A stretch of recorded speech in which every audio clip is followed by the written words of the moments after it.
좋아요와 구독하기, 알림 설정은 사랑입니다.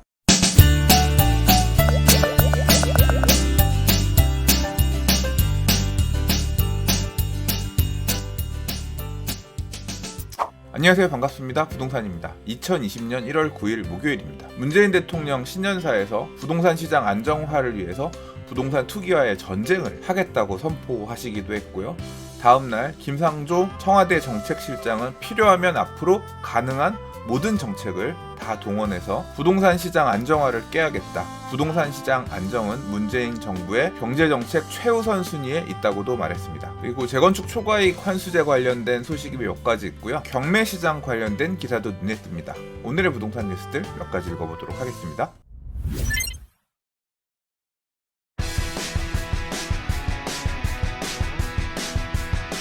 첫 번째 뉴스입니다. 문재인 대통령이 올해 신년사에서 부동산 투기와의 전쟁을 선포했는데요. 바로 얼마 전 12.16 부동산 대책을 내어놨지만 2020년에도 더 강도 높은 부동산 대책을 내놓을 수 있다고 경고한 것으로 언론에서는 이야기하고 있네요. 국토교통부 등 정부 부처나 대통령의 발언에서 투기 세력과의 전쟁이라는 용어가 등장한 건 노무현 대통령 시절인데요.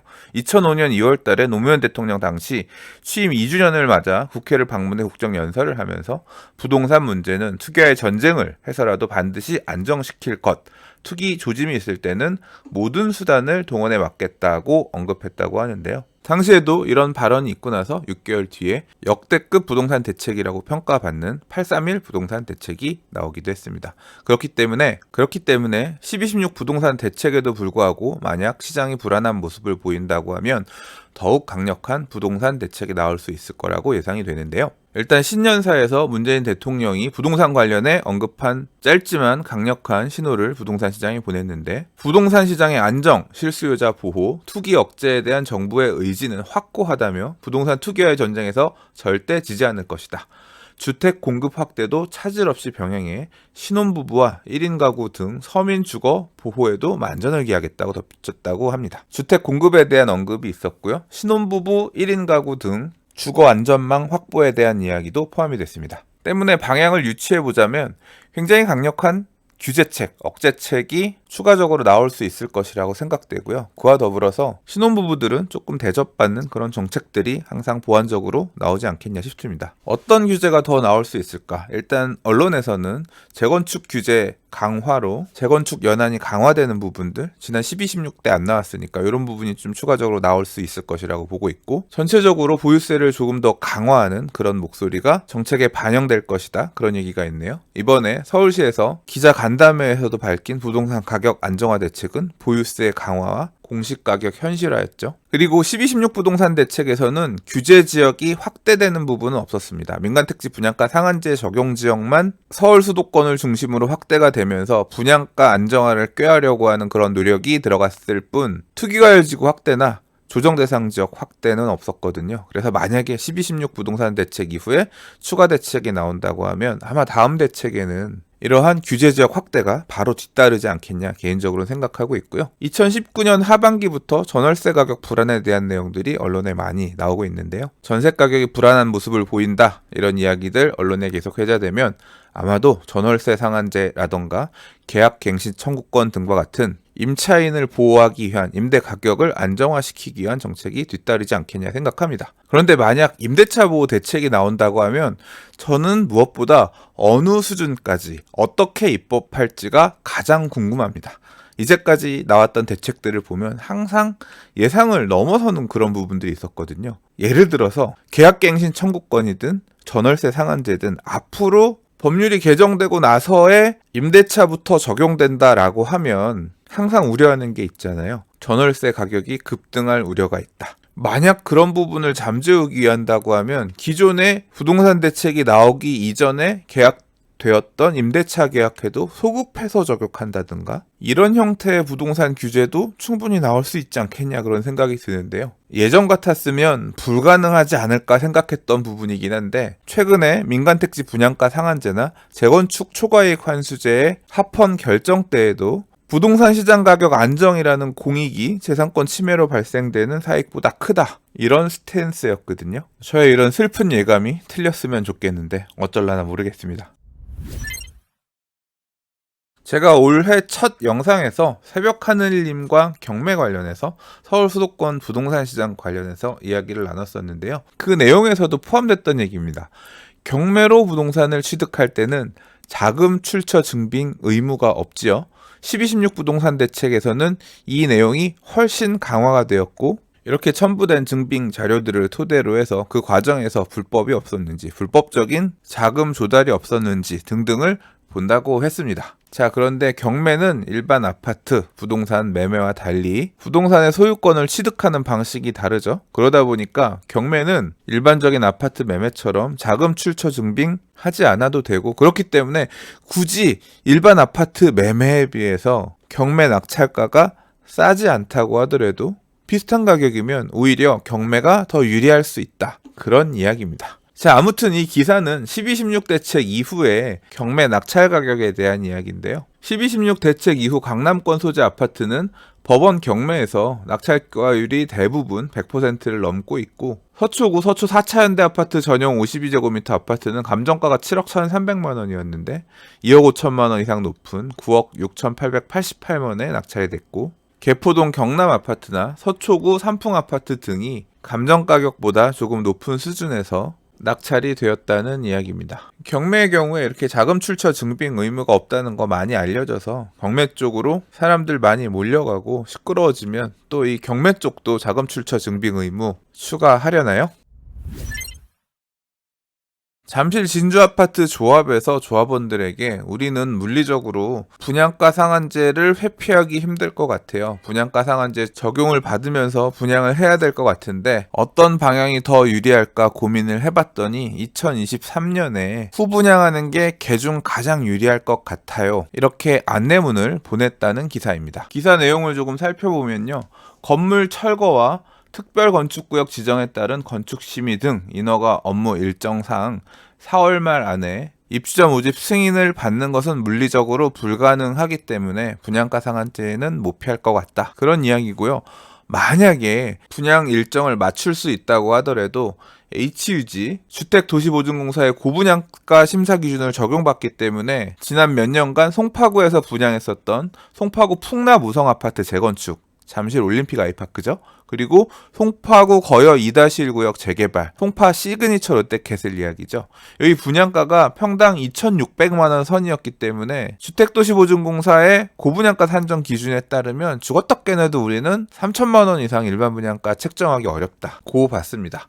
어쩔 수 없이 분양가 상한제를 적용받게 되면 분양가 상한제 적용받더라도 금방 분양할 수 있고 또 천천히 분양할 수도 있잖아요. 2021년에 분양하는 케이스, 그 다음에 2023년에 분양하는 케이스 두 가지를 나눠봤는데, 2021년에 분양할 경우에는 3.3제곱미터 평당 3,495만 원 정도를 분양할 수 있을 것으로 예상이 되고, 일반 분양가 산정 기준에 따라서 시뮬레이션 해봤더니 이렇게 나왔다는 거예요. 2023년에 분양을 할 경우에는 3.3제곱미터당 3,815만 원 정도 분양가 책정할 수 있고, 그렇게 되면 총 수입이, 분양 수입이 8,744억 원 정도 된다고 합니다. 그런데 분양을 늦게 하면 늦게 할수록 금융 비용이 늘어나죠. 선분양 장점이 일반 분양 해가지고 들어오는 수익 가지고 조달 비용을 줄이는 건데, 그걸 하지 못하면 그만큼 금융 비용을 사업 시행자인 조합이 더 내야 되잖아요. 만약에 분양 시기를 늦췄는데도 분양가 상한제 적용에 따라서 일반 분양가를 높이지 못하게 되면 손해가 커진다, 이렇게 판단을 했는데, 후분양할 경우 예상 분양가에 대해서 이렇게 감정평가를 의뢰한 결과 금융비용은 300억 원 정도 더 드는데 분양가 상승분만큼 추가 수익이 약 700억 정도가 더 들어올 것으로 예상이 돼서 실질적으로는 한 400억 정도 이득이 될 것 같다. 그러니까 우리는 한 2023년경에 후분양 가는 게 좋을 것 같습니다. 이런 식으로 조합원들에게 조합이 안내문을 보냈다라고 해요. 물론 이건 어디까지나 추정치, 예측일 뿐이기 때문에 참고사항이라고 하는데요. 현재 정부가, 서울시가 공시가격 현실화를 이야기하고 있죠. 만약에 앞으로의 기간 동안 토지 공시가격이 계속 예상치보다 높게 올라간다고 하면, 가파르게 상승한다고 하면 그로 인해서 분양가는 훨씬 더 높일 수 있을 것입니다. 그런데 이렇게 분양 시점을 뒤로 밀어서 분양가를 높이려고 하는 조합의 선택을 정부가, 서울시가 그냥 가만히 보고 냅둘까 하는 생각도 듭니다. 자, 뭐 아무튼 민간택지 분양가 상한제 시대에 강남의 형님들은 이렇게 준비하고 대응하려 하고 있습니다. 소개해보고 싶어서 꼽아봤어요.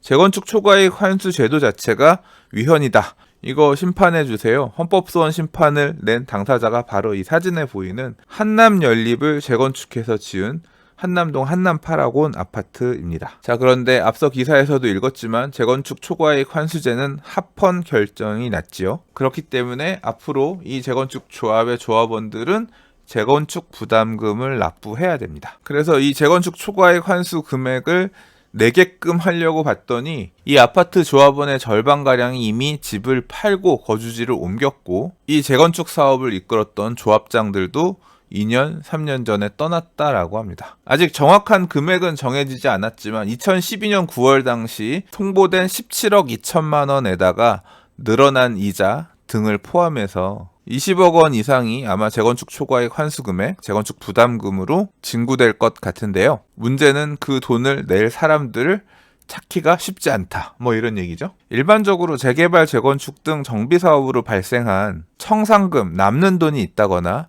또는 더 내야 될 추가 부담금이 있다고 하면 통상적으로 기존의 조합원의 지위를 승계한 승계 조합원들이 청산금을 받던 아니면 추가 부담금을 내던 하고 있는데 이 재건축 초과이익 환수 금액은 조금 복잡하대요. 어떤 식으로 복잡하냐면 재건축 초과이익 환수에 관한 법률은 사업 종료 시점, 즉 준공인가일에 해당 주택을 공급받은 조합원이 부담금을 납부하도록 규정하고 있대요. 이미 승계조합원한테 팔고 나간 조합원이라고 하더라도 그 사람이 입주할 때, 그러니까 준공 시점에 조합원이었다라고 하면 납부 의무가 성립하는 조합원은 나중에 갖고 있었던 최종적으로 소유한 조합원이 아니라 준공인가일 시점에 소유하고 있는 조합원이 납부 의무가 있다는 거죠. 즉 다시 말해서 이 한남 동양 8학원 아파트가 준공나던 시점에 조합원들을 다 찾아서 그 사람들한테 n분의 1씩 재건축 초과이익 환수 금액을 부담하면 되는데 만약에 그 사람을 다 찾지 못하거나 무슨 소리야, 난 팔고 나간 사람이기 때문에 그거는 매수인이 내야지. 매수인은 지금 돈도 많이 올랐잖아. 나는 모르는 일이야. 이런 식으로 당사자 간에 분쟁이 생기면 또 골치 아플 수 있다. 그런 얘기죠. 아무튼 앞으로 이 재건축 부담금, 재건축 초과이익 환수 금액은 많은 숙제들을 안겨줄 것 같네요.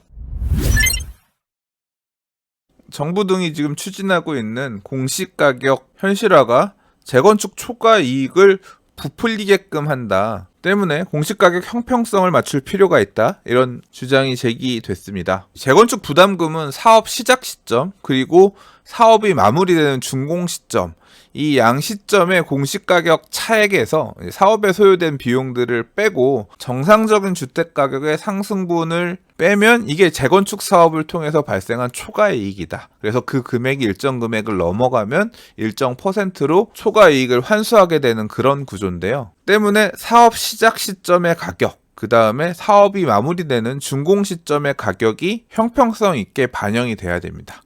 현재 사업을 추진하고 있는 재건축 사업장의 대부분은 사업 개시 시점의 공시가의 현실화율은 대부분 한 60% 정도인데요. 지금 정부가 추진하고 있는 공시가격 현실화에 따라서 주택 공시가격이 75%에서 80% 수준으로 높아지게 되면 준공 시점의 공시가격이 실제 가격 상승률보다 더 높게 반영된다는 지적을 하는 것입니다. 국토부의 주택정비과 관계자는 헌법재판소가 재건축 환수제의 합헌 결정을 내린 만큼 공시가격 현실화율 차등 문제가 발생하는 것에 대해 이제부터 고민해 나갈 계획이라면서 개시 시점의 현실화율을 높이거나 종료 시점에 현실화율을 낮추는 방식이 될 것이라고 밝혔다라고 하는데요. 이건 2018년 7월에 서초구청이 공시가격 시세 반영률의 차이가 있을 수 있으므로 이를 동일하게 적용해야 된다고 건의한 바가 있었다고 합니다. 내년 7월 준공 예정인 반포 현대아파트 같은 경우에